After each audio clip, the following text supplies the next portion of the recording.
The UK's pilot project of a 4-day working week recorded 73% increased satisfaction with life among the employees. In a bid to make work-life balance easier, more countries and organizations are willing to swap to a 4-day work week, with findings reporting multiple benefits on trial. Now, a pilot project in the UK initiated last June and promoted by New Zealand's non-profit organization 4-Day Week Global found that from 61 companies with 2,900 employees that participated in the project, 56 had extended the 4-day week after the trial period. This means 92% of the total participating companies, including 18 that made it permanent, found the pilot project a success. These findings will now be presented to the members of the UK Parliament for a push in policy decisions.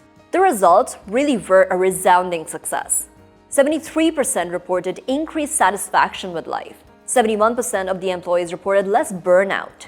39% stated they were less stressed. 40% said they were able to sleep better. And 60% stated that it was easier for them to balance work and house responsibilities. Similarly, the number of the sick leaves saw a 65% reduction, with higher revenue generation by the companies reported as well. 24 participating companies saw a 34% revenue growth from the same 6 months in the previous year, and a 1.4% revenue growth was seen in 23 companies during the course of the trial.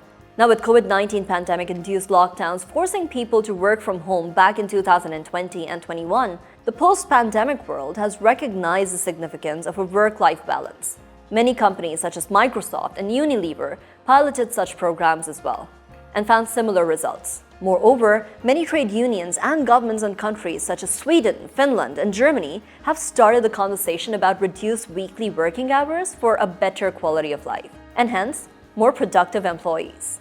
A pilot project in Iceland, one of the leaders in the 4-working week, led to tangible results, with 90% of the population now having reduced hours and most finding less work-related stress or burnout. Every year, 800,000 people die from suicide, mostly youth, with 1.3% of the global deaths being due to the suicide. And some countries have even seen 5% of the total deaths being caused by the suicides. Some of the major causes of suicide rates are depression, lower quality of life, and economic downturn. In today's fast-paced world with higher working hours, less leisure time, and low economic stability, young men and women tend to choose not to have children. This is also causing a population issue in many countries with low birth rates, and hence fewer human resources. For instance, South Korea has beaten its own record of the lowest fertility rate ever recorded.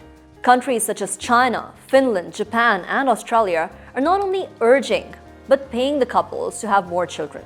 However, despite financial incentives, couples are opting out of having children due to the low quality of life and work-related stress. As of 2015, a whopping number of 98 countries are below the population replacement rate, making it an urgent issue for many countries to cater to the balance between the low birth rates and the future workforce, and maintain the pensions for a larger aging population. Studies suggest a 4-day work week on a similar pay scale will not only allow people to have more time for themselves and their loved ones, but be more productive at work, evade depression, and have higher satisfaction in life.